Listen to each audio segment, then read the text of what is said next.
नमस्कार, ज्ञानस्तु चैनल में आप लोगों का स्वागत है। मैं हूं वरुण शर्मा और हम लोग यहां पर पॉलिटी की एक सीरीज़ कंटिन्यू कर रहे थे। उसमें हमने प्रधानमंत्री का टॉपिक सफलतापूर्वक पढ़ लिया था। प्रधानमंत्री के बारे में जो जो चीज़ें जानने के लिए आवश्यक थी वो हमने जानी। अब हम थोड़ा सा आगे बढ़ते हैं और मंत्रिपरिषद की तरफ बढ़ेंगे, लेकिन उससे पहले हम थोड़ा सा उप प्रधानमंत्री का पद को समझ लेते हैं कि उप प्रधानमंत्री का पद कैसा है। हालांकि उप प्रधानमंत्री का पद का जिक्र संविधान में नहीं है, कि संविधान में ऐसा कुछ नहीं कहा गया कि उप प्रधानमंत्री होना चाहिए प्रधानमंत्री नीचे।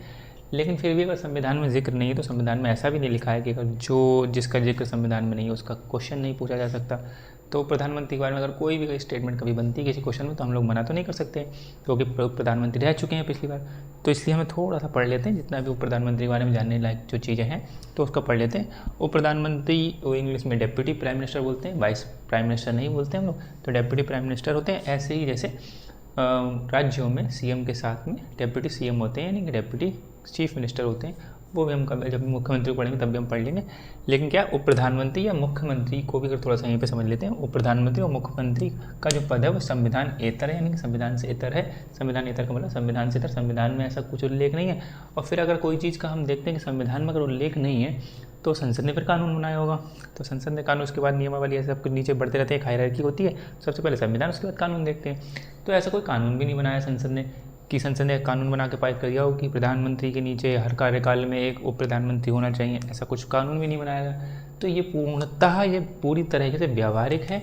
ये पद जो प्रधानमंत्री का पूरी तरह से व्यावहारिक है और अनौपचारिक है, यानी कोई औपचारिकता नहीं है इसमें। बहुत पूरी तरीके से व्यावहारिक है कि जब कुछ ऐसे अलग अलग जो गठबंधन की सरकारों में हम ज़्यादा देखते हैं, गठबंधन की सरकार जब बनती है तब हम ज़्यादा देखते हैं कि उप प्रधानमंत्री का पद आता है। अदरवाइज जब हम देखते हैं कि एक पार्टी को ठीक से बहुमत है तो उसमें एक प्राइम मिनिस्टर चुना होता है, बाकी नीचे मंत्रालय बैठे होते हैं, वो अलग होता है। लेकिन जब गठबंधन होता है तभी ऐसी सरकारें देखने को मिली हैं जो जहाँ पर प्रधानमंत्री नीचे उप प्रधानमंत्री है। तो इसलिए पूर्णतः व्यवहारिक है। या फिर जब ऐसा होता है गठबंधन चल रहा होता है तो उस टाइम वहाँ पे डिसाइड कर दिया जाता है, ठीक है पीएम आप रहोगे लेकिन डिप्टी पीएम हम रहेंगे।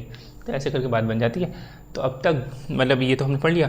और ऐसा भी नहीं है कि कितने भी बनाए जा सकते हैं कि एक प्रधानमंत्री है, एक दो डिप्टी पीएम बना दिए।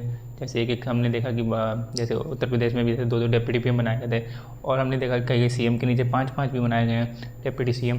तो ऐसे करके आप कितने भी बना सकते हैं, एक दो तीन कितने भी हो सकते हैं। वो पता चलता है कि सरकार कैसी चल रही है, वहाँ पे कैसे चला रहा है, कितना गठबंधन कितना ज़्यादा है। तो इसलिए कितने भी बना सकते हैं। ये भी ध्यान रखना कि अगर क्वेश्चन आ जाए कि उप प्रधानमंत्री का पद एक ही होता है प्रधानमंत्री नीचे, तो प्रधानमंत्री के पद दो तीन भी हो सकते हैं। उप प्रधानमंत्री एक, उप प्रधानमंत्री दो, उप प्रधानमंत्री तीन, ऐसे करके हो सकते हैं।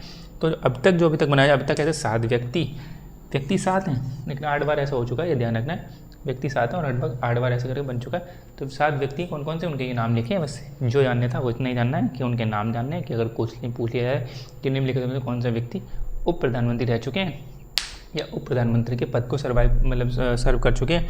हालांकि इसमें से कुछ जो एक प्रधानमंत्री बन गए, लेकिन क्या है मेन चीज़ हमें ध्यान रखना कि कौन ऐसे सर्व करके गए उप प्रधानमंत्री के पद पर रहते हुए।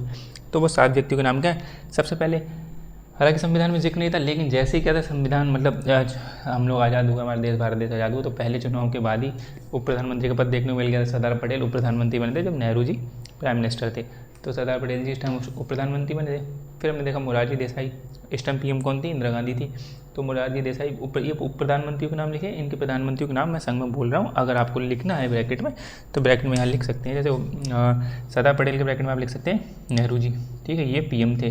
तो ऐसे लिख सकते हो, ऊपर यहाँ पर उप प्रधानमंत्री ऐसे बना सकते हैं ना। जैसे उप प्रधानमंत्री बनाया आपने और एक बना दिया प्रधानमंत्री का पीएम का, ठीक। तो यहाँ पर लिखा आपने सरदार पटेल और यहाँ लिख दिया नेहरू।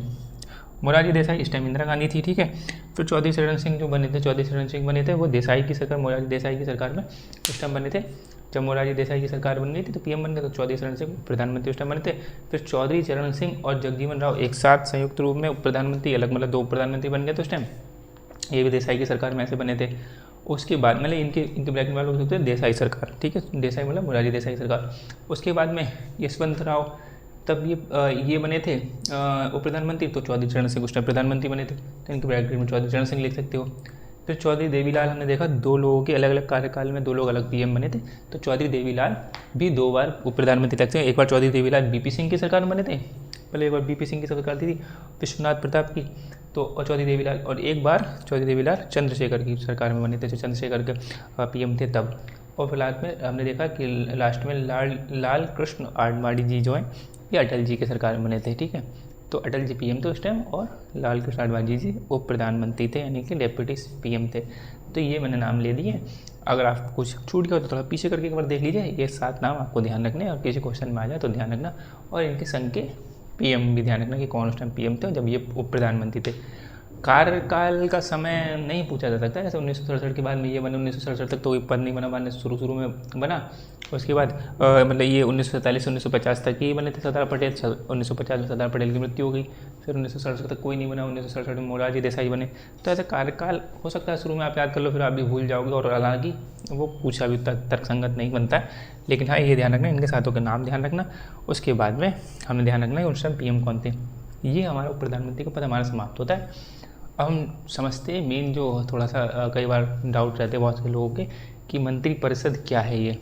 तो हमें मंत्रिपरिषद एक्चुअली मैंने लेना मंत्रिपरिषद यानी काउंसिल ऑफ मिनिस्टर्स, ये क्या है और एक्चुअली सरकार काम करती है वो मंत्रिपरिषद। हमने देखा ना आर्टिकल लिखा है कि आर्टिकल 74 में लिखा है कि एक मंत्री राष्ट्रपति को सलाह देने के लिए एक मंत्रिपरिषद होगी जिसका प्रधानमंत्री होगा। वो मंत्रिपरिषद क्या शब्द है, वो फिर हमने देखा था कि आर्टिकल 352 जो राष्ट्रीय आपात में हमने पढ़ा था उसमें हमने देखा था मंत्रिमंडल भी शब्द है।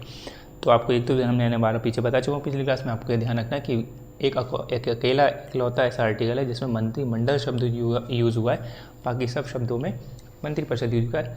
थोड़े से मेरा हल्का छाला 2 जगह निकल आए, तो हल्का सा किस प्रोनाउंसिएशन में अगर कोई दिक्कत हो तो प्लीज़ उसको समझ लीजिएगा। बाकी मेरी कोशिश पूरी है कि मैं ठीक से प्रोनाउंसिएट करूँ, थोड़ा जीभ में और इस पर पीछे छालिए।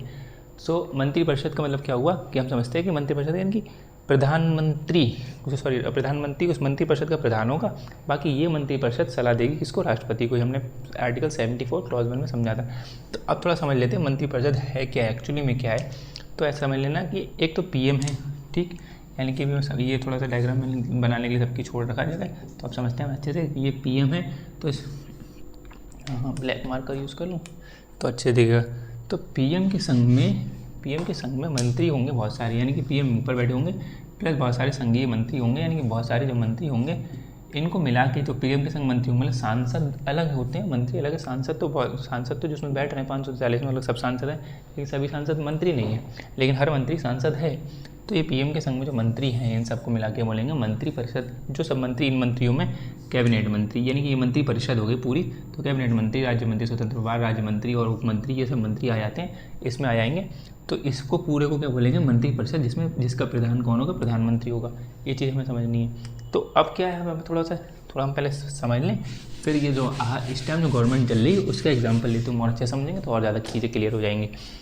जैसे मंत्रिपरिषद में क्या है, कैबिनेट मंत्री होते हैं, और कैबिनेट मंत्री को पहले समझ लेते हैं। जैसे पहले एक बार इसको स्ट्रक्चर देख लो। अच्छा, ये मान लीजिए हमने ऐसे बनाया, ये हो गई मंत्रिपरिषद, ठीक है, ये हो गई मंत्रिपरिषद, ये बड़ी सी। इस मंत्रिपरिषद में एक बड़ा सा गोला मान लिया, इसको हमने बोल दिया मंत्रिमंडल, यानी कि इंग्लिश में बोलते हैं कैबिनेट, मंत्रिमंडल या फिर कैबिनेट, ठीक है, जिसे बोलते हैं कैबिनेट मंत्री है, कैबिनेट मंत्री है, ठीक है। तो कैबिनेट मंत्री होते हैं और उस पूरे को मंत्रिमंडल बोल रहे हैं। एक ये हो गया, एक हमने गोला बना दिया किसका, राज्य मंत्री स्वतंत्र प्रभार का। अभी हम समझेंगे हैं क्या क्या किनको बोलते हैं, ये कौन कौन होते हैं। एक ही हो गया। अब हमने बना दिया राज्य मंत्री, सिर्फ राज्य मंत्री का नाम, और एक हमने बना दिया उप मंत्री। अगर बना दिए कि ये पूर्णता किसके हाथ में होता है, पीएम के हाथ में होता है। हमने देखा था पिछली क्लास में कि जो मंत्रिपरिषद है पीएम की शक्तियों में देखा था कि पीएम के हाथ में होता है, कि मंत्रिपरिषद का निर्माण, जीवन मरण देखा था हमने पिछली वाली क्लास में, कि इस जो पूरी मंत्रिपरिषद है इसका निर्माण पीएम के हाथ में है, इसका जीवन मरण सब पीएम के हाथ में है। तो उप मंत्री का एक कैटेगरी हम मंत्रिपरिषद के अंदर बना भी सकते हैं और नहीं भी बना सकते हैं हम लोग। ये हम लोग का मतलब पीएम की बात है कि पीएम बना भी सकते हैं, नहीं बना सकते हैं, ये भी रख सकते हैं, ये भी रखते हैं, पीएम के हाथ में इसको क्या करना है हम समझते हैं। तो मंत्रिपरिषद क्या हो गया, एक बड़ी मंत्रिपरिषद क्या हो गया, एक बड़ी संस्था है जिसके अंदर कैबिनेट मंत्री, राज्य मंत्री स्वतंत्र प्रभार, राज्य मंत्री, उप मंत्री ये आते हैं, ठीक है। अब कैबिनेट मंत्री में कौन कौन बैठेगा, ये पीएम के ऊपर की इच्छा है कि पीएम बैठा लेंगे, ठीक है। राज्य मंत्री स्वतंत्र प्रभार में कौन कौन होगा, ये पीएम के ऊपर, ये ब्रैकेट में जनरली होता है राज्य मंत्री स्वतंत्र प्रभार, इंडिपेंडेंट चार्ज जैसे बोलते हैं। राज्य मंत्री कौन कौन होंगे, ये भी पीएम नियुक्त करेंगे। हमने देखा ना कि आर्टिकल 75 में देखा था, उसमें क्या लिखा था कि आर्टिकल 75 क्लॉज में कि राष्ट्रपति पीएम को नियुक्त करेंगे, फिर उसके बाद पीएम की सलाह पर राष्ट्रपति अन्य मंत्रियों को नियुक्त करेंगे। तो पीएम तो पहले नियुक्त किए जा चुके हैं, पीएम की बाद में सलाह पे कैबिनेट मंत्री कौन बनेगा, राष्ट्रपति नियुक्त करेंगे। राज्य मंत्री स्वतंत्र प्रभार कौन बनेगा, ये भी राष्ट्रपति नियुक्त करेंगे फिर। और राज्य मंत्री कौन बनेगा, ये भी पीएम की सलाह पर राष्ट्रपति नियुक्त करेंगे। और उप मंत्री कौन बनेगा, ये भी पीएम की सलाह पर राष्ट्रपति नियुक्त करेंगे। और राष्ट्रपति के प्रसाद पर्यंत यानी राष्ट्रपति की इच्छा तक ये मंत्री पद धारण करेंगे। जैसे राष्ट्रपति की इच्छा नहीं होगी यानी कि पीएम की इच्छा नहीं होगी तो पीएम किसी भी अनचाहे मंत्री को बाहर भी कर सकते हैं कि आज डाल दिया आज नहीं मार दिया। और इनमें भी सफल कर सकते हैं आपस में, कैबिनेट मंत्री से किसी को राज्य मंत्री स्वतंत्र प्रभार भेज दिया, या राज्य मंत्री स्वतंत्र प्रभार से किसी को कैबिनेट में बुला लिया, या कैबिनेट से किसी को राज्य मंत्री में डाल दिया। ये हम देखेंगे, ठीक है, ऐसे बीच में जो बात बनी थी। तो ये चीज़ समझते हैं। और अभी क्या समझ ले, तो अभी समझ में आया कि मंत्रिपरिषद कैबिनेट क्या है, तो अभी इसको समझ लेते हैं धीरे धीरे। क्या है कैबिनेट, मंत्रिपरिषद का मतलब क्या हो गया, यानी कि इनको अलग अलग समझना है, इन सबको मिला के मंत्रिपरिषद। तो मंत्रिपरिषद के लिए परिभाषा आप ले सकते हो, तो ऐसे ले सकते हो कि मंत्रिपरिषद एक बड़ी संस्था है जिसमें कैबिनेट मंत्री, राज्य मंत्री, स्वतंत्र प्रभार, राज्य मंत्री, उप मंत्री ये शामिल होते हैं, ठीक है।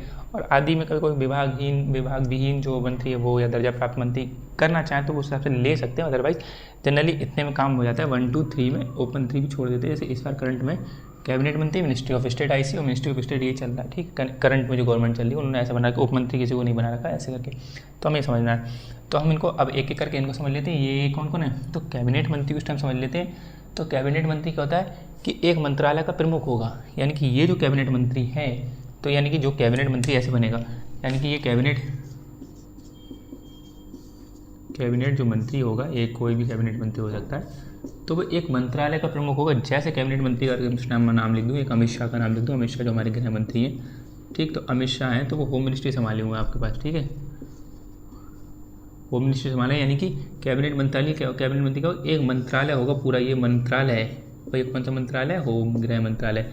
तो ये होम मिनिस्ट्री कौन संभाले, अमित शाह संभाले, ठीक है। तो कैबिनेट मंत्री यानी कि अमित शाह क्या होगा, कैबिनेट मंत्री। ऐसे ही हमने मान लिया कि निर्मला सीतारमण हो गया, ठीक है, निर्मला सीतारमण जी हो गई, तो वो संभालिए क्या, फाइनेंस मिनिस्ट्री, ठीक है, वित्त मंत्रालय संभाली हुई है। ऐसे हमने देखा कि एस जयशंकर हो गए, ठीक है, एस जयशंकर वो क्या संभाले, विदेश मंत्रालय संभाले हैं। और हमने अगर मान लिया जैसे राजनाथ सिंह जी हैं, वो क्या संभाले, रक्षा मंत्रालय संभाले हैं, ठीक है, रक्षा मंत्रालय। ऐसे करके ये जो हैं सब, यानी कि अमित शाह जी हैं, राजनाथ सिंह जी हैं, रक्षा मंत्रालय संभाले हैं, ये गृह मंत्रालय संभाले हैं, निर्मला वित्त मंत्रालय संभाले हैं, एस जयशंकर हमारे वो संभाले हैं विदेश मंत्रालय, ठीक है, फॉरेन मिनिस्ट्री। तो ये जो है इन सब ये कैबिनेट मंत्री, यानी कि राजनाथ सिंह जी कैबिनेट मंत्री हैं, अमित शाह जी कैबिनेट मंत्री हैं, निर्मला सीतारमण कैबिनेट मंत्री हैं, एस जयशंकर कैबिनेट मंत्री हैं, ठीक। ये मंत्री हैं, यानी कि अब अभी मंत्री समझेंगे क्या क्या, लेकिन मंत्री हैं। तो ये एक मंत्रालय के प्रमुख हैं, यानी कि हेड है उस मंत्रालय के, यानी कि मेन काम कौन संभाल, मेन मंत्रालय कौन संभाल रहा है, यानी कि लिखा है मंत्रालय का प्रमुख होता है, यानी कि मेन मंत्रालय का, यानी कि एक जो मंत्रालय बड़ा सा उसका मेन प्रमुख कौन है, कैबिनेट मंत्री। और वो जो नाम भी है वो नाम है इस टाइम करंट के नाम ही है। तो ऐसे करके ध्यान रखना है। तो मंत्रिमंडल की, और ये क्या है, ये जो कैबिनेट मंत्री है, जब मंत्रिमंडल की बैठक होगी, यानी कि जब इसकी बैठक होगी तो इसमें कैबिनेट मंत्री तो आएंगे इस मंत्रिमंडल में। तो ये जो मंत्रिमंडल है, मतलब ये जो मंत्री हैं कैबिनेट मंत्री, ये जब मंत्रिमंडल की बैठक होगी तो इसमें अधिकार पूर्वक भाग ले सकते हैं कि भाई हम कैबिनेट मंत्री और हम इस मंत्रिमंडल की बैठक में बैठेंगे और कोई भी डिसीजन होगा, चाहे भले ही उस मंत्रिमंडल की बैठक में उस मंत्रालय के विभाग से उस मंत्रालय या उस मंत्रालय के विभाग से संबंधित विषय में जानकारी पे कोई चर्चा परिचर्चा हो रही हो नहीं हो रही हो। मेरा मतलब कहना क्या है, यानी कि मंत्रिमंडल की बैठक ये है, ये मंत्रिमंडल की बैठक हो रही है, ठीक। इसमें बात आज होनी है कि वित्त की बात होनी है, वित्त मंत्रालय की कुछ बात होनी है, या वित्त के छोड़ते हुए मान लो शिक्षा की बात होनी कोई, ठीक है, शिक्षा मंत्रालय की बात हो रही है। अगर शिक्षा मंत्रालय किसी टॉपिक पे किसी बात हो रही है तो उसमें फूड मिनिस्ट्री का क्या काम, एक हिसाब से, ठीक है। वैसे तो अगर काम हर तरफ से जुड़ा के बैठेगा तो फूड मिनिस्ट्री का हमें क्या लेना देना, या पर्यटन मिनिस्ट्री का हमें क्या लेना देना। तो ऐसे करके जो मिनिस्ट्री बनी इस टाइम कहीं हमें क्या लेना, तो हमें शिक्षा मंत्रालय काम है, गृह मंत्रालय देखे थोड़ा बहुत, थोड़ा वित्त मंत्रालय देखे कोई ना कोई अगर पैसा वैसा पास करना तो बाकी और क्या, लेकिन ये सब बैठेंगे इसमें, शिक्षा मंत्रालय, स्वास्थ्य मंत्रालय सब बैठेंगे, स्वास्थ्य मंत्रालय और वित्त मंत्रालय, ठीक। जो मंत्रालय बांट रहे हैं, फूड प्रोसेसिंग है, मिनिस्ट्री ऑफ शिपिंग है, मिनिस्ट्री ऑफ फिशरीज़ है, मिनिस्ट्री ऑफ पंचायती राज है, ये सब मंत्रालय के प्रमुख यहाँ बैठेंगे और डिसीजन लेंगे कि भाई शिक्षा के टॉपिक को ये सब बात करेंगे। अंत में डिसीजन मेन किसका हाथ में होगा, पीएम का हाथ में होगा। पीएम जो निर्णय लेंगे, चौधरी यानी समन्वयकर्ता कौन होंगे, पीएम होंगे यहाँ पे, यानी कि मेन कौन होंगे, पीएम। तो ये बात हमें समझ में आना चाहिए कि एक जो कैबिनेट मंत्री है वो मंत्रिमंडल की बैठक में अधिकार पूर्वक भाग ले सकते हैं, कि हमें भी पता चले कि क्या हो रहा है क्या नहीं हो रहा है, और अधिकार पूर्वक भाग ले सकते हैं जब मंत्रिमंडल की बैठक होगी, चाहे भले ही उसके मंत्रालय से जो चर्चा हो रही है उस बैठक में उसके मंत्रालय संबंधित है या वो नहीं है, उससे मतलब नहीं, लेकिन वो भाग ले सकता है आराम से। ठीक है, तो ये बात होकर हमने समझ लिए कि मंत्रिमंडल को यानी कि कैबिनेट मंत्री कौन होते हैं, मंत्रालय का प्रमुख होता है और मंत्रिमंडल की बैठक में भाग ले सकता है। और मंत्रिमंडल क्या हो गया, जो मंत्रिमंडल की बैठक होती है, मंत्रिमंडल का मतलब हो गया, मंत्रिमंडल का मतलब हो गया कि पीएम प्लस संघीय मंत्री। ठीक है, ऐसे कह सकते हैं, जो पीएम है और जो केंद्र के मंत्री, उस टाइम केंद्र की सरकार चलाने वाले जो मंत्री हैं, मेन खास यानी कि हम लोग बोलते हैं मंत्रिपरिषद की परामर्श पे राष्ट्रपति ऐसा कर रहे हैं वैसा कर रहे हैं, वो सिद्धांततः है, लेकिन व्यवहार में जो एक्चुअली सलाह कौन दे रहा है पीएम राष्ट्रपति जी को, वो ये मंत्रिमंडल की बैठक। ठीक है, ये करते हैं, बैठक करते हैं और ये सलाह देते हैं। इसमें मतलब इसमें सलाह मेन मानी जाएगी पहले पीएम की, फिर पीएम जाके राष्ट्रपति को बताएंगे। तो मंत्रिमंडल मतलब पीएम डिस्कस करते हैं तो इन्हीं लोगों से करते हैं मंत्रिमंडल के लोग, इनसे इनको ज़्यादा नहीं बुलाते। कभी कोई जगह करना चाहे कोई है व्यक्ति ठीक ठाक व्यक्ति तो उनको बुला लिया, अदरवाइज़ नहीं। ठीक है, ये हमें समझना है। तो मंत्रिमंडल हमें लगता है कि शायद समझ में आ गया, और कोई क्वेश्चन आ रहा तो कमेंट बॉक्स में ड्रॉप करिएगा। अदरवाइज़ हम लोग आगे बढ़ते हैं। अब राज्य मंत्री को समझ लेते हैं, उसके बाद में राज्य मंत्री स्वतंत्र विभाग समझते हैं। पहले राज्य मंत्री को समझ लेते हैं। राज्य मंत्री क्या है, ये मंत्रालय के भीतर विभाग का प्रमुख होता है, यानी कि जो हमने ये बना रखे मंत्रालय, अब ऐसे ये होम मिनिस्ट्री वाला मंत्रालय बना रखा है, होम मिनिस्ट्री बना गृह मंत्रालय बना रखा है, इसके अंदर ना डिपार्टमेंट है। ठीक है, डिपार्टमेंट, विभाग जिसे बोलते हैं, हिंदी बोलेंगे विभाग, तो वहाँ जहाँ विभाग लिखा हुआ है यहाँ पर डिपार्टमेंट लिख सकते हो, कहाँ गया ये विभाग का प्रमुख डिपार्टमेंट। तो ये डिपार्टमेंट है, तो ऐसे ही मंत्रालय में अलग अलग डिपार्टमेंट होते हैं। जैसे मान लीजिए ए डिपार्टमेंट है, ये बी डिपार्टमेंट है, ये सी डिपार्टमेंट है। ठीक, ऐसे इसमें रक्षा मंत्रालय में डिपार्टमेंट होंगे अलग अलग, ऐसे फाइनेंस मिनिस्टर में डिपार्टमेंट हो सकते हैं। ये कितने भी हो सकते हैं, वो ऊपर 2 3 1 2 5 इतने। ये जो अजय शंकर का विदेश मंत्रालय में डिपार्टमेंट हो सकते हैं, फाइनेंस में हो सकते हैं, ऐसे डिपार्टमेंट। तो इनके प्रमुख जो होते हैं, डिपार्टमेंट के जो हेड होते हैं, संभालते होते हैं, वो कौन होते हैं, उनको क्या बोलते हैं हम लोग, स्टेट मिनिस्टर यानी कि राज्य मंत्री। ये स्टेट मिनिस्टर मतलब वो राज्य मंत्री नहीं कि यूपी के मिनिस्टर हो गए या वहाँ के हो गए, स्टेट मिनिस्टर बोलते हैं, इनके पद का नाम है, तो ध्यान रखना। डिपार्टमेंट का प्रमुख जो होता है यानी कि इसके अंदर, यानी कि यहाँ जो इसका मंत्रालय का प्रमुख होगा उसे क्या बोलेंगे, कैबिनेट मंत्री। मंत्रालय के प्रमुख को कैबिनेट मंत्री बोलेंगे और डिपार्टमेंट यानी विभाग के प्रमुख को राज्य मंत्री बोलेंगे। ठीक है, ये बात समझ में आ जानी चाहिए। और ये क्या है, ये बैठक में भाग नहीं ले सकता डिपार्टमेंट वाला, वैसे नहीं ले, अधिकार पूर्वक नहीं ले सकता, लेकिन हो सकता है कि मंत्रालय वाले अपने गृह मंत्रालय साथ में ले जाएं कि चलो मेरे साथ में तुम वहाँ पे रिपोर्ट बताना, ये सब कुछ है वैसा कुछ है, क्योंकि ये इनसे तो रिपोर्ट वगैरह मांगे तो ऐसे ले सकते, लेकिन अधिकार पूर्वक इनका अधिकार नहीं भाग लेने का। मेन अधिकार किनका भाग लेने का, जो मंत्रालय के प्रमुख बने हुए हैं। ठीक है, अब हम समझते हैं राज्य मंत्री स्वतंत्र प्रभार यानी state minister with independent charge, यानी स्वतंत्र प्रभार का मतलब क्या होता है, इंडिपेंडेंट चार्ज। इनको स्वतंत्र प्रभार मिला हुआ, जो मैंने लिखा आईसी का मतलब क्या है, इंडिपेंडेंट चार्ज। ठीक, तो इसमें मतलब क्या है, ये मंत्री ऐसे होते हैं, इसको समझ लेते हैं, ये ऐसे मंत्री होते हैं कि इनको राज्य मंत्री का दर्जा तो प्राप्त होता है, यानी कि इनको राज्य मंत्री स्टेट मिनिस्टर का यहाँ दर्जा प्राप्त है, यानी कि हैं तो ये राज्य मंत्री, ये नीचे जो विभाग के प्रमुख होते हैं इनके बराबर इनका दर्जा प्राप्त है। लेकिन मतलब क्या तकनीकी तौर पे क्या है, तकनीकी तौर पर बात करें तो ये क्या है कि ये राज्य मंत्री हैं, लेकिन व्यवहार में अगर हम देखा जाए तो व्यवहार में ये कैबिनेट मंत्री के बराबर है, व्यवहार में अगर देखा जाए तो वैसे, लेकिन तकनीकी तौर पर वहाँ पर है।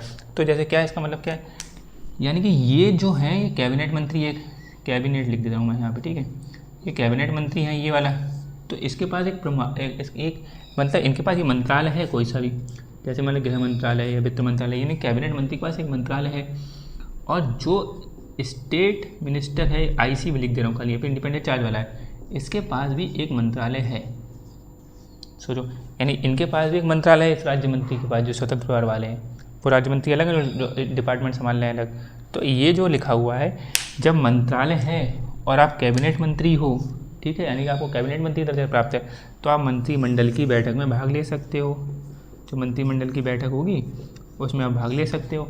ये क्या होंगे, मंत्रिमंडल की बैठक में भाग नहीं ले सकते, यानी कि राज्य मंत्री क्या है, राज्य मंत्री का दर्जा प्राप्त है इन्हें। ठीक है, कैबिनेट मंत्री नहीं है ये कैबिनेट मंत्री नहीं है, यानी कि राज्य जो एक ऐसा व्यक्ति जिसको राज्य मंत्री का दर्जा प्राप्त है लेकिन कैबिनेट मंत्री का दर्जा प्राप्त है, यानी कि इसके मंत्रालय में कोई कैबिनेट मंत्री नहीं होगा।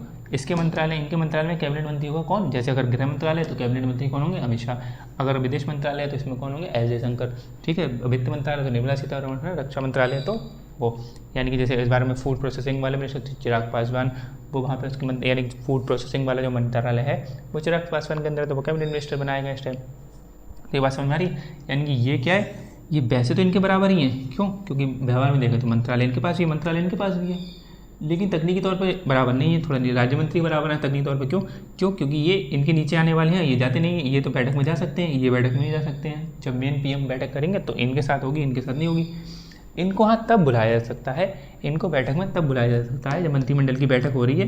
तो यानी कि अगर मैंने मंत्रिमंडल यहाँ लिख दिया ऐसे करके, अगर आपको दिख रहा हो यहाँ पर दिखेगा मेरे ख्याल से, तो ये क्या है, ये तो अधिकारपूर्वक जाएंगे अपने, हमारे अधिकार मंत्रिमंडल की बैठक जब भी हो रही है हम जाएंगे। लेकिन ये कब, ये भी आ सकते हैं, इनको नोटिस दिया जाएगा एक बार कि भैया आज आपके मंत्रालय से संबंधित मंत्रिमंडल मंत्रिमंडल की जो बैठक हो रही है, आज आपके मंत्रालय संबंधित चर्चा होगी। तो इनको एक दिन का नोटिस भेजा जाएगा उस दिन के लिए, और इनको उस दिन बुला लिया जाएगा क्योंकि इनके मंत्रालय से बात हो रही होगी। ये क्यों ऐसा करा जा रहा है वो भी हम समझेंगे अभी, इसके पीछे का रीज़न क्या है। तो जैसे मतलब इनको बुला लिया जाएगा मंत्रिमंडल की बैठक में कि आज आपके मंत्रालय से संबंधित बात हो रही है, तो ये उस दिन बैठक भाग लेते हैं। लेकिन अधिकार से नहीं जा सकते कि भाई हमारे अधिकार है, हम भी हमारे पास भी एक मंत्रालय है तो हमें भी बैठक में भाग लेने दो, ऐसे नहीं। वो कैबिनेट मंत्री, जिसको कैबिनेट मंत्री का दर्जा प्राप्त है, वो बैठक में वही भाग ले सकता है डायरेक्ट पूरा। इनको हाँ तब लिया जा सकता है, वो भी इनके मंत्रालय संबंधित बात हो रही होगी तो हो रही होगी, लेकिन जब तक इन्हें बुलाया नहीं जाएगा तब तक नहीं आएंगे। ये नहीं कहेंगे हमारे मंत्रालय संबंधित बात हो रही है तो हम क्यों नहीं बैठेंगे। वो पीएम का काम है, पीएम बुलाएंगे तभी आएंगे। और अमूमन बुलाते हैं जब उनके मंत्रालय से कोई बात होती है, बुला लेते हैं। क्योंकि ऐसा नहीं कि कहते नहीं हम तुम्हें बैठने नहीं, कुर्सी नहीं इतनी खाली नहीं है, ऐसा नहीं, वो बैठा लेते हैं जब उनके मंत्रालय से बात हो रही है। अब वो समझ में आओगे, लेकिन ऐसा क्यों बनाते हैं वो भी हम समझते हैं, ऐसा क्यों करते हैं इंडिपेंडेंट चार्ज दे वाला वो हम समझते भी। लेकिन ये आई होप समझ में आने की कोशिश आई होगा आपको। अब हम देखते हैं, और बाकी ये बैठक में बुलाने पर भाग लेते हैं, मतलब अपनी मर्जी से भाग नहीं ले सकते हैं। फिर उप मंत्री समझ लेते हैं। उप मंत्री क्या हो जाएगा, यानी उप मंत्री यानी कि डेप्यूटी मिनिस्टर, ठीक है। डेप्यूटी मिनिस्टर कौन हो गए, डेप्यूटी मिनिस्टर होते हैं जो, जैसे मान लो ये स्टेट मिनिस्टर हैं जो इंडिपेंडेंट चार्ज वाले हैं, इनको कोई सहायक के लिए चाहिए तो उप मंत्री इनके सहायक में आ गए। जैसे विभाग के मंत्री, इनको कोई सहायक में चाहिए, ठीक है, तो कोई उप मंत्री आ गए तो इनके नीचे आ जाएंगे, यानी उप मंत्री आएंगे इनके नीचे, ठीक, यानी श्रेणी क्रम में ये उनके नीचे भी आएंगे, ठीक है। तो श्रेणी क्रम में बांटेंगे तो ऐसे करके आ जाएंगे। ये चीज़ अभी समझ में आई होगी थोड़ी बहुत, बाकी हम समझ लेते हैं। जैसे ये राज्य मंत्री तो आपको समझ में आ रहा होगा कि एक डिपार्टमेंट होगा यानी कि मंत्रालय के अंदर, तो उसके प्रमुख होंगे। तो ये डिपार्टमेंट, जब वो राज्य मंत्री वो भी है, लेकिन राज्य मंत्री स्वतंत्र विभाग क्या है जो इंडिपेंडेंट चार्ज दे दिया जाता है, वो लगभग ऐसे पद, ऐसे मान लीजिए एक ऐसा पद होता है जैसे किसी पीएम को लगता है कि इसमें दक्षता ज़्यादा है, प्रशासनिक दक्षता ज़्यादा है, कि ये कैपेबिलिटीज़ इसके अंदर हैं और ये एक मंत्रालय संभाल सकता है, ठीक है। लेकिन क्या है कि अभी हम उसको सीधे कैबिनेट मंत्री, मतलब मंत्रालय देने का मतलब है कि आप कैबिनेट मंत्री बना सकते हो, तो मंत्रालय का प्रमुख है। तो सभी यहाँ पर जो मंत्रिमंडल में बैठ रहे हैं वो सब मंत्रालय वाले तो बैठ रहे हैं जिनके पास एक मंत्रालय है, और इस व्यक्ति के पास तो मंत्रालय है, तो इसको बैठा लो आप कैबिनेट बैठक में, मतलब कैबिनेट मंत्रिमंडल की बैठक में कैबिनेट मंत्री बना दो।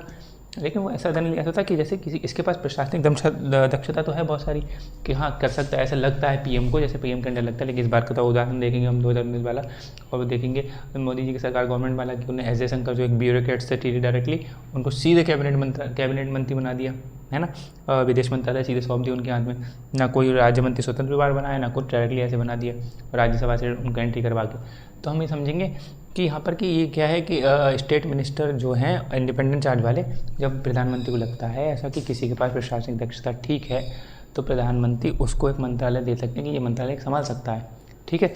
तो एक मंत्रालय दे दिया। लेकिन अगर हमने डायरेक्टली उसको यहाँ बैठा दिया तो और हमसे चिढ़ जाएंगे कि भैया हम राजनीति में 20-30 साल से थे, और मंत्री चिढ़ जाएंगे हम राजनीति 20-30 साल से खपा रहे हैं, अपना जीवन खपा रहे हैं, और ये कल क्या है व्यक्ति को आपने डायरेक्टली कैबिनेट मंत्री बना दिया, हमें कैबिनेट मंत्री बना दो वरना हम आपसे सपोर्ट खींचेंगे। अगर गठबंधन की सरकार चल रही तो अमूमन ही गठबंधन की सरकार जब नहीं होती तो कोशिश करी जाती है ऐसे, लेकिन इस बार गठबंधन की सरकार तब भी हम देखेंगे 5 मिनिस्टर ऐसे हैं जिनको इंडिपेंडेंट चार्ज दे दिया गया, ठीक है। तो ये चीज़ समझ में आ रही है कि किसी के पास प्रशासनिक दक्षता है तो पीएम को ऐसा लगता है कि इसको हम थोड़ा मंत्रालय दे सकते हैं ताकि कल को हमें इसकी जरूरत पड़ेगी तो हम इसको डायरेक्टली यहाँ पे बुला लेंगे।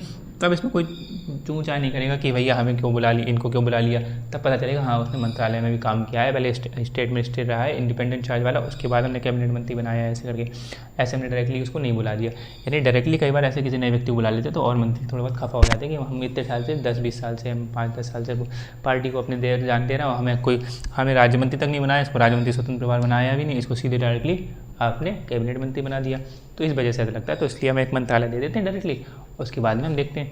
जैसे था ना कि अन्ना आंदोलन का जब वो हुआ था, अन्ना आंदोलन हुआ तो उसमें अरविंद केजरीवाल थे, मनीष सिसोदिया थे, जनरल जी थे, उसमें जनरल थे, तो जनरल उस पार्टी में थे, तो जनरल बीजेपी पार्टी बाद में आ गए, तो उनको बीजेपी पार्टी में आएगा तो बीजेपी के लोग एक दक्षता थी, सेना को संभाला इतने टाइम तक, तो दक्षता होगी ठीक ठाक, तो उन्होंने उत्तर पूर्व का उनको इलाका दे दिया और मंत्रालय बना दिया। तो उत्तर पूर्व इंडिपेंडेंट चार्ज देके तो उन्होंने डायरेक्टली एंट्री करवाई। लेकिन यहाँ सीधी हाँ ले लेते तो लोग खफा हो जाते थोड़े से, लेकिन उनको ऐसे दिया, लेकिन वो संभाल नहीं पाए फिर बाद में मंत्रालय को, तो उनको बाद में हटा दिया, यहाँ से भी हटा दिया, फिर बाद में उनका भी थोड़ा सा और काम करो, तो उन्हें सहायक मंत्री बना दिया कई बार, और ये राज्य मंत्री का दर्जा दे दिया, ऐसे करके उन्हें हटाते रहते, शफल करते, लेकिन डायरेक्टली उनको कैबिनेट मंत्री भी नहीं बुलाया। तो ऐसे हमने देखा कि अगर थोड़ा सा एक रूमर्स आपको देखा अफवाह बीच में चली थी कि नितिन गडकरी को कैबिनेट मिनिस्ट्री से बाहर निकाल दिया मंत्रिमंडल की बैठक के बाद। तो नितिन गडकरी का जब थोड़ा ज़्यादा लगा था कि ज़्यादा इसको उनका लाइमलाइट ज़्यादा बढ़ रही है, तो उनको कैबिनेट से बाहर भी निकाल दिया था। तो ऐसे बाहर निकालना, अंदर डालना, ये सब पीएम के हाथ में, कि इनके बीच में भी शफल कर सकते हैं, किसी कैबिनेट मंत्री को राज्य मंत्री बना सकते हैं, किसी राज्य मंत्री को राज्य मंत्री स्वतंत्र प्रभार बना सकते हैं, किसी राज्य मंत्री स्वतंत्र प्रभार को डायरेक्टली कैबिनेट में बुला सकते हैं, ये शफलिंग कर सकते हैं, वो इधर उधर कर सकते हैं, ये पीएम के हाथ में है। ये बात समझ में आ रही है? तो इंडिपेंडेंट चार्ज वाली बात समझ आ रही है कि ऐसा क्यों करते हैं पीएम, तो ये बात समझ लेना। अब ये मंत्रिपरिषद एक्चुअली में क्या होती है, ये भी थोड़ा बहुत समझ लेते हैं, कि वैसे तो लगभग समझ में आ गया कि मंत्रिपरिषद क्या है, ये चीज़ थोड़ा और क्लियर कर लेते हैं कि मंत्रिपरिषद क्या है। जैसे और इस बार का एग्जाम्पल लेके चल लेते हैं तो और क्लियर हो जाएगा। जैसे आपको पता है कि लोकसभा में कितनी सीटें हैं, 543, ठीक। तो 543 सीटों पे लोकसभा का इलेक्शन होता है। तो 543 में से यानी कि 200, अगर उसका 50% करें तो कुछ ऐसे 271.5 होगा, यानी कि 272, 271.5 हो तो 272। जैसे 543 सीटें हैं तो 543 का 50% करेंगे हम तो ये वो हो जाएगा 271.5, और ये अप्रॉक्स में मतलब इसको हम करते हैं 272, यानी कि 50% अगर मान लिए तो किसी को 273 सीटें चाहिए, 273 सीटें चाहिए, यानी लोकसभा में अपनी सरकार बनाने के लिए, ठीक है, लोकसभा में बहुमत पाने के लिए 273। तो इस बार का जो हमने पता हमने देखा था, इस बार का जो रेशियो हमने देखा कि वो कैसा चला था, एक 240 सीटें बीजेपी को मिल पाएंगी, मतलब 2014 में 19 में तो 273 पार कर गए थे आराम से। इस बार 240 सीटें बीजेपी को मिल पाई हैं, बीजेपी की सीटें ये, यानी कि 273 तो नहीं, यानी पूर्ण बहुमत नहीं आया इस बार। और फिर हमने गठबंधन पिछली बार पढ़ लिया था, गठबंधन एक बार समझ लेते हैं। गठबंधन में देख लिया था कि जैसे बीजेपी का जो गठबंधन बनता है उसको हम एनडीए बोलते हैं, एनडी, ये डी लिखा है, यानी कि नेशनल डेमोक्रेटिक अलायंस, ठीक। ये और उससे पहले जो मनमोहन सिंह की सरकार थी तो कांग्रेस जब गठबंधन करती है उसको क्या बोलते हैं, यूपीए। इस बार तो उन्होंने गठबंधन बड़ा कर लिया, बहुत सारी पार्टी जुड़ गई, तो इंडिया अलायंस जिसको बोला गया, ये लोग इंडिया बोलवाना चाह रहे थे, तो उस पर ज़्यादा बहस भी बात हुई थी। तो ये क्या है, ये इसको बोलते हैं शायद यूनाइटेड प्रोग्रेसिव अलायंस बोलते हैं इसको, यूनाइटेड प्रोग्रेसिव अलायंस। तो यूपीए की सरकार, इसमें कांग्रेस जनरली होती थी, और इस बार की जो INDI और अलायंस, ठीक है, तो ये अलायंस लिख दो इसको पूरा, यानी गठबंधन। तो इसको क्या बोलेंगे, इंडियन, बाकी इसको नेशनल और डेवलपमेंटल इंक्लूसिव अलायंस, ठीक। ये इंडिया अलायंस बन गया था। तो इसमें क्या है, कांग्रेस मेन पार्टी है, इसमें बीजेपी मेन पार्टी है, इसमें भी कांग्रेस मेन पार्टी थी। तो ये गठबंधन से ऐसे बनती है सरकार, उनमें पीछे गठबंधन पड़ा, तो ऐसे अगर सरकार जब बनती है तो मंत्रिपरिषद इनमें से चुनते हैं, तो मंत्रिपरिषद चुनते हैं तो फिर इनको अलग अलग मंत्रालय देना पड़ता है। तो गठबंधन की सरकार में पीएम हमने देखा था कि अमूमन कमज़ोर होता है। तो इस बार बीजेपी को 240 सीटें मिली, ठीक है, तो 240 सीटें मिली। अब फिर बीजेपी को हमने देखा ना 200 टोटल, इस बार जो गवर्नमेंट चल रही है, सरकार चल रही है, वो टोटल 293 से गवर्नमेंट सरकार चल रही है, यानी गवर्नमेंट के पास, यानी कि एनडीए के पास, यानी कि ये कौन सी हो गई,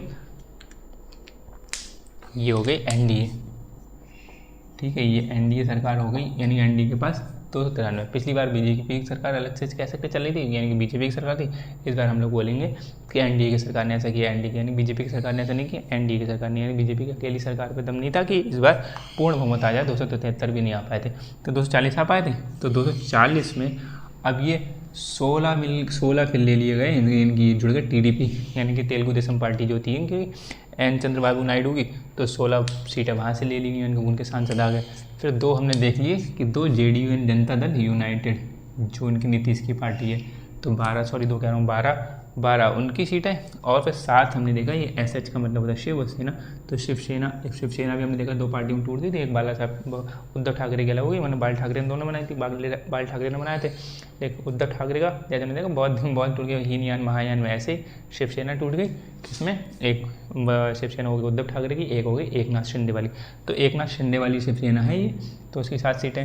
फिर LJP कौन होगी, ये लोक जनशक्ति पार्टी, ठीक है, ये किसी होगी, रामविलास पासवान की पार्टी। ये थोड़ा हमें ये भी पार्टी उसके नाम भी ध्यान रखने पड़ते हैं, रखना चाहिए भी एक्चुअली में, जैसा अगर थोड़ा सा हम पॉलिटी में सजग होकर पढ़ रहे हैं। अदरवाइज जनरली कोई उतना अगर नहीं रुचि है तो अलग बात है, लेकिन फिर भी थोड़ा ध्यान होना चाहिए कि जो मेन पार्टी है, और कम से कम जिसमें गठबंधन की सरकार चल रही तो ध्यान होना ही चाहिए। ये JDS, ठीक है, जनता दल, ऐसे बोलेंगे सेक्युलर, ये एच.डी. कुमारस्वामी की पार्टी थी, उनके वही फाउंडर वो सब लीडर इस टाइम, जो मेन लीडर का नाम बता रहा हूँ।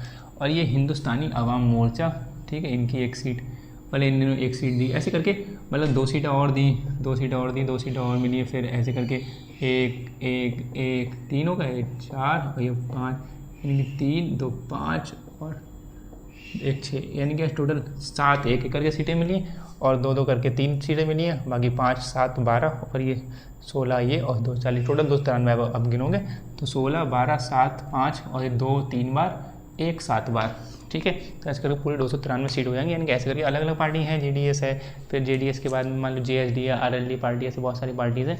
तो उन्होंने अपनी एक एक सीट दे के वो एक एक सीट लेके भी बीजेपी से जुड़े कि भाई हम भी रहे, तो 293 सीट टोटल अब एनडीए की सरकार कहलाएगी। बीजेपी की अकेले 240 सीटें, तो ऐसे करके ये सरकार ऐसे जुड़ी, ठीक है। ये तेलुगु देशम पार्टी उनकी चंद्रबाबू नायडू जैसे बोलते हैं, थोड़ा सा मैंने बताया जी वाली बात। तो ये उनकी सरकार की सेवा थी। अब जैसे क्या 16 इनकी, 12 इनकी और 7 इनकी, टोटल कितने हो गए 16 + 12, अगर हम देखो यहाँ पे 240 + 16 + 12 + 7, ये कितने हो गए 6 2 8 और 7 15 के 5 7 लगा 1 4 और 1 5 6 7 और ये 275, यानी कि इनसे तीनों से मिल जाए तो 275 होगी, 273 से ज़्यादा होगी सीटें, तो बहुमत हो गया। उनकी ज़रूरत भी एक हिसाब से नहीं है, लेकिन फिलहाल वो आ रहे थे तो उनका स्वागत था, जितने ज़्यादा नंबर होंगे उतनी अच्छी बात है, तो काम चांसेस रहेंगे टूटने के। तो ये 273 हो गए। अब हमने बात करी थी कि जब गठबंधन सरकार होगी तो मंत्रालय बांटने में दिक्कत आएगी। अगर गठबंधन सरकार नहीं तो पीएम की मर्जी, जो जैसे कह सकते हैं।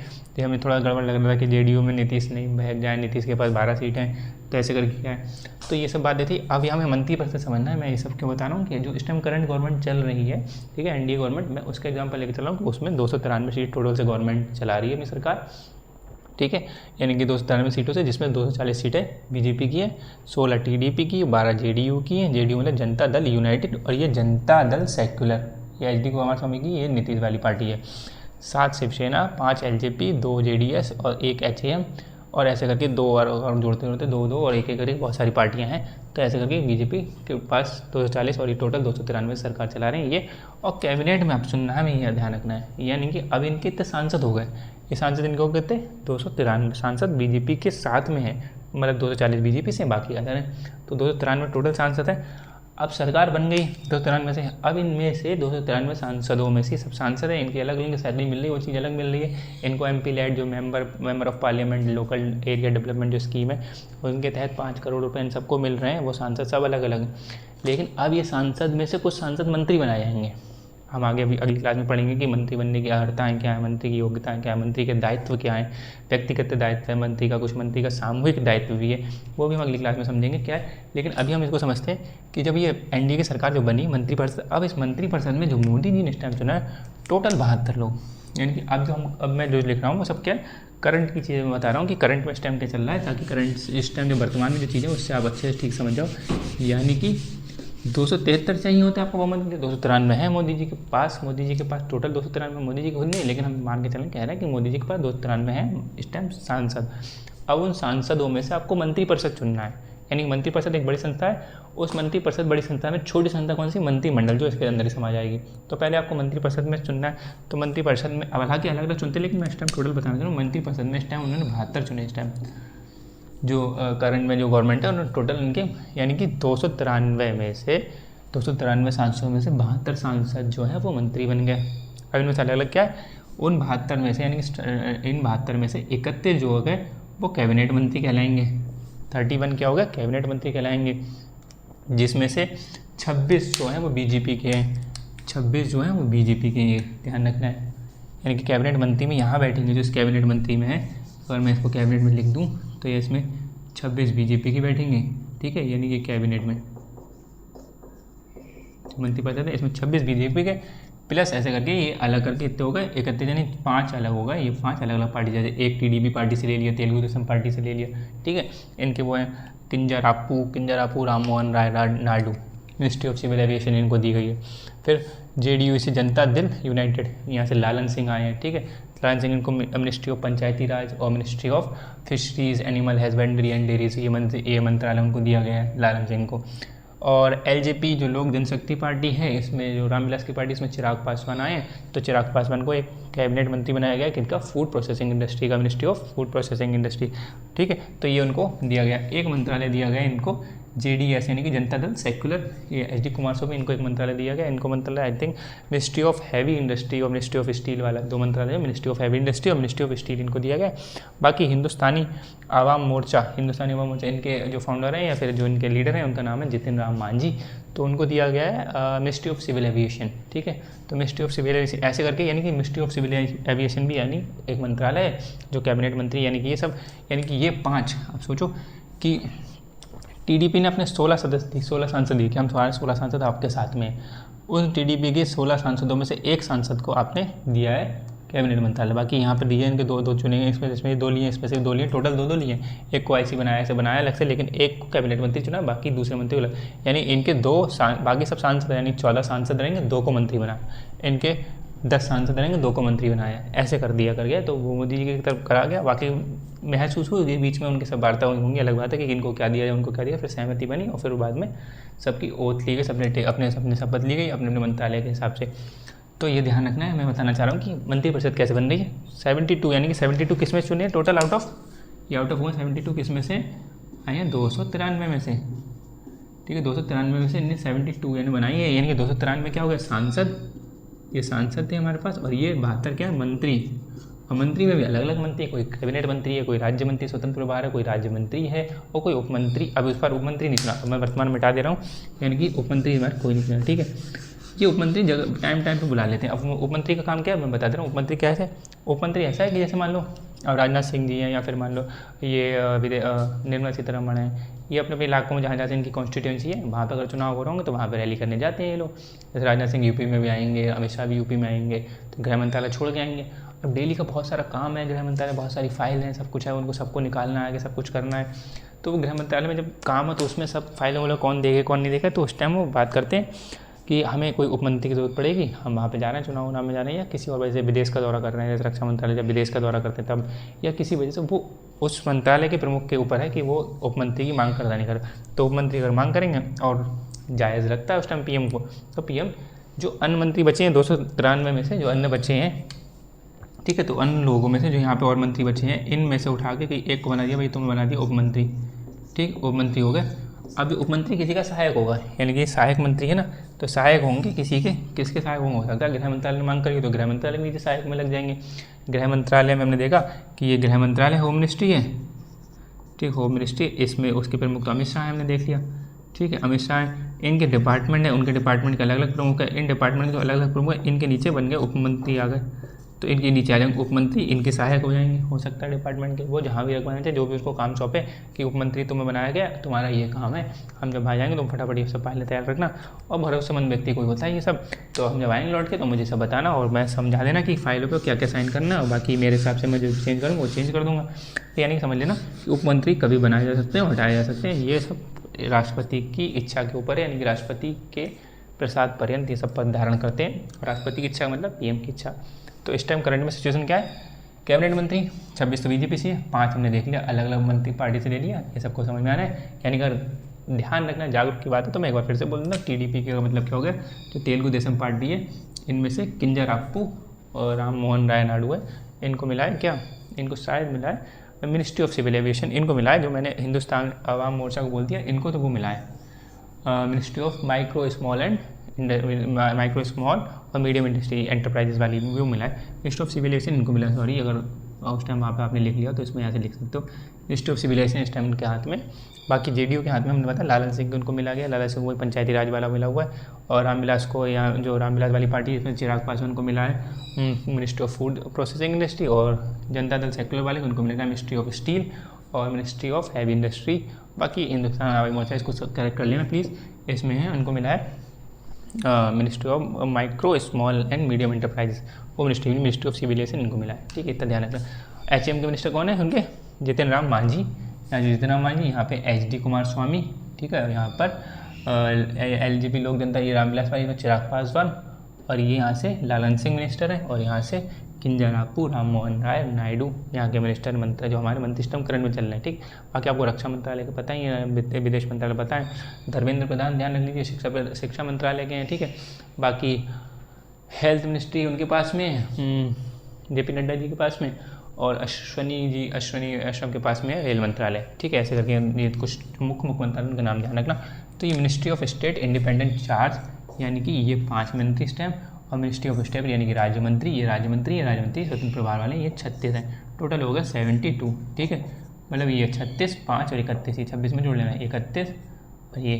ठीक है, तो टोटल 72 इस टाइम मंत्री परिषद है, यानी कि ये है मंत्री परिषद। ठीक, अगर हम इसमें से अगर ऐसा करूँ मैं 293 टोटल है, इसमें से मैंने 72 करें तो 3 में से 1 गया 2 और 9 में 7 गया 2 और 2, 221। ठीक है, यानी 221, यानी कि 221 ये बाहर बैठे हैं, ये सांसद बाहर बैठे हैं। बाकी इसमें से 72 मंत्री बने हुए हैं, यानी कि ये अंदर बैठे हैं, यानी कि टोटल 72 यानी कि बैठे हैं अंदर, ये बाहर है वो अंदर है। ये कुल मिलाकर इनको जोड़ दें प्लस कर दें तो हो जाएंगे 293। तो ये ध्यान रखना, यानी कि सारे सांसद जो हैं वो सब मंत्री नहीं, यानी कुछ सांसद मंत्री हैं और जो मंत्री हैं वो सब सांसद हैं। अब ये जो इम्पोर्टेंट बात ध्यान रखनी है, ये ध्यान रखनी है कि ये भले ही लोकसभा के मंत्री परिषद में बने, लोकसभा में बने, लेकिन ये सांसद हो सकते हैं कहीं से, राज्यसभा से भी हो सकते हैं। लोकसभा वाली बात हो रही है मंत्री परिषद की, लेकिन कोई जैसे अब जैसे एस जयशंकर हैं। ठीक है, एस जयशंकर हैं, वो क्या है, वो राज्यसभा से हैं सांसद, राज्यसभा से सांसद हैं वो राज्यसभा से, और हैं लोकसभा में मतलब जो मंत्री परिषद बनी है उसके साथ बैठ रहे हैं। जैसे निर्मला सीतारमण हैं, तो वो कहाँ से हैं, वो राज्यसभा से हैं वो भी। ठीक है ना, वो राज्यसभा से हैं, मोदी जी लोकसभा से हैं, लोकसभा की कॉन्स्टिट्यूंसी उनकी, लेकिन ये दोनों राज्यसभा से हैं, तो राज्यसभा से मंत्री परिषद में है लोकसभा की।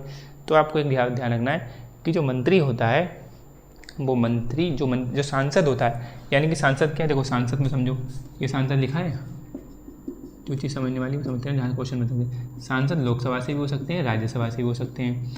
अब लोकसभा में भी आप मनोनीत हो सकते हो, जो कि मनोनीत हटा दिया गया तो इसकी बात कम कर देना, लेकिन क्या पता बाद में कि संविधान संशोधन जोड़ दिया गया। तो लोकसभा से मनोनीत हट गया, लेकिन लोकसभा में निर्वाचित होते हैं। ठीक है, निर्वाचित होते हैं, और राज्यसभा में हमें पता ही है निर्वाचित भी होते हैं, मनोनीत भी होते हैं। ठीक है, तो अब यानी कि सांसद आप इन तीनों जगह इस टाइम हो सकते हैं, यानी लोकसभा से तो निर्वाचित हो, राज्यसभा से आप निर्वाचित हो सकते हैं, मनोनीत हो सकते हो, यानी वो 12 सदस्य जो मनोनीत कर सकते हैं, राष्ट्रपति करते हैं। हमने देखा लिटरेचर, आर्ट और सोशल साइंस और साइंस में से।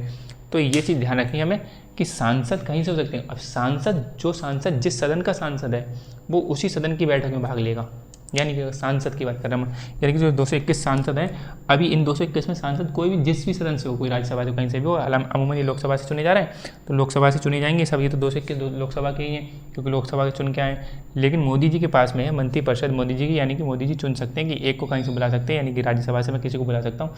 ये लोकसभा वाले सांसद हैं, लोकसभा की सीट पर लड़े थे इस टाइम, लेकिन मोदी जी कह सकते हैं मैं राज्यसभा से भी 2 बुला सकता हूँ, यानी कि इसमें 2 आए हैं, वो क्या है, 2 राज्यसभा से आए हैं। जो 26 जो बीजेपी की हैं, जो 26 इसमें से 2 बीजेपी के राज्यसभा से आए हैं। कौन कौन, जैसे ये मतलब और भी आगे, मतलब ये 2 मैं इस टाइम बताना चाह रहा हूँ, ये 2 बीजेपी से निकल के आए हैं दोनों, अगर मान लिया जाए तो। निर्मला सीतारमण राज्यसभा से आई हैं, वो वहाँ से आई, तो यानी कि मैंने बताना यहाँ पे जो बात चाह रहा हूँ कि राज्यसभा या सांसद राज्यसभा का हो चाहे लोकसभा को, वो सांसद जिस भी सदन से होगा वो उसी सदन की बैठक में भाग लेगा।